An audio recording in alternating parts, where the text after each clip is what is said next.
हुँ। लेकिन ये कैसे गारंटी देंगे कि जो आप उसकी मदद कर रहे हैं तो उसपे उतना उसको ग्रोथ हो पाएगी या उतना वो पैसे निकाल पाएगा? बेसिकली मेरा कहना है तो कस्टमर कैसे लेकर आएगा वो वहाँ तक? ज़रूर।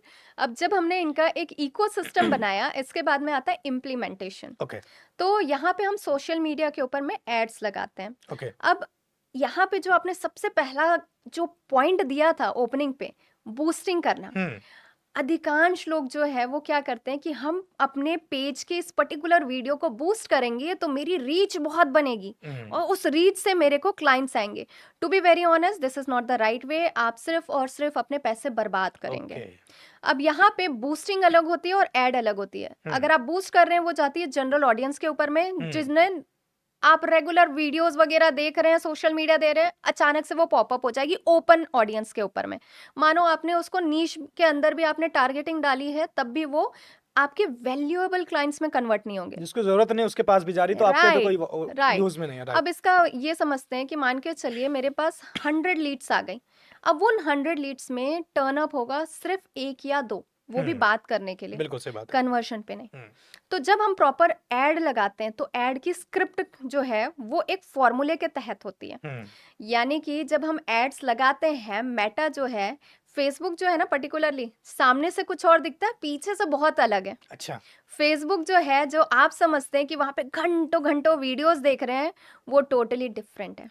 ओके। आप जो है पोटेंशियल क्लाइंट्स है, पोटेंशियल कस्टमर्स हैं मेटा के लिए, यानी फेसबुक के लिए, ऐसे लोगों की जो आपके प्रोडक्ट और सर्विसेज आपको ऑफर कर रहे ऑफ़र हैं। कर रहे हैं, बिल्कुल, तो बिल्कुल। वो एक ऑडियंस है।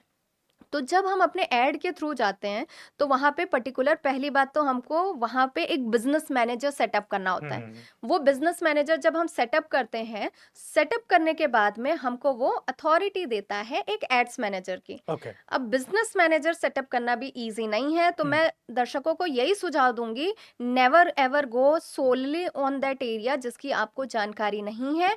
अगर आप अपना बिजनेस मैनेजर जो है वो बैन करा जाते हैं तो शायद मुश्किल होगी आप दोबारा से अपना बिजनेस मैनेजर क्रिएट कर मतलब पाए। फ्यूचर में भी उसको आपको कंटिन्यू करने में दिक्कत आएगी। राइट। वहाँ पे ज़रूरत पड़ती है आपको उमंग फाउंडेशन की, राइट? डेफिनेटली।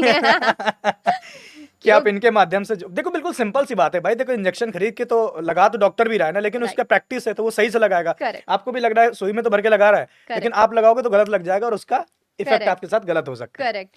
क्योंकि ये ओके। सब इकोसिस्टम का एक पार्ट है, और हुँ, अगर हम एक भी जगह गलत जाते हैं तो हमारी आईडी जो है वो बैन हो जाती है। और फेसबुक इस मामले पे बहुत बहुत स्ट्रिक्ट है। अगर आपने कुछ भी गड़बड़ की, उसको लगा कुछ भी गिमिक की, तो वो कर देगा बैन। हुँ। अब आप मान के चलिए आप अपना नाम बदल करके उसको बनाना चाहते हैं, नहीं होगा। आप मोबाइल बदल के बनाना चाहेंगे, नहीं होगा। इवन आप अपना इंटरनेट भी चेंज करके बनाना चाहेंगे तो भी नहीं होगा। लेकिन क्यों? क्योंकि यहाँ पे आपकी आईपी एड्रेस मैप होती है। देखो, इसका बहुत सीधा सा फंडा है अच्छा। आनंद जी, हुँ, कि अगर हम यहाँ पे इतना इन्वेस्ट कर रहे हैं अपने एड्स के ऊपर, तो मेटा हमको उसके अगेंस्ट में वैसा टारगेट ऑडियंस ला करके देता है। हुँ, अब यहाँ पे आपके पास अर्निंग पोटेंशियल करोड्स की बनती है। हुँ, अब अगर अर्निंग पोटेंशियल करोड्स की है तो वहां पे जो अगला पार्टी है जो आपको ऐड करने की सहूलियत दे रहा है अपने प्लेटफॉर्म हुँ। पे, तो उसकी एक जवाबदारी बन जाती है कि वो अपने ऑडियंस को सही जानकारी दे। बिल्कुल सही बात है। और कहीं पे भी उसको लगता है कि आपकी जानकारी गलत है तो वो आपको बैन कर देगा। ओके।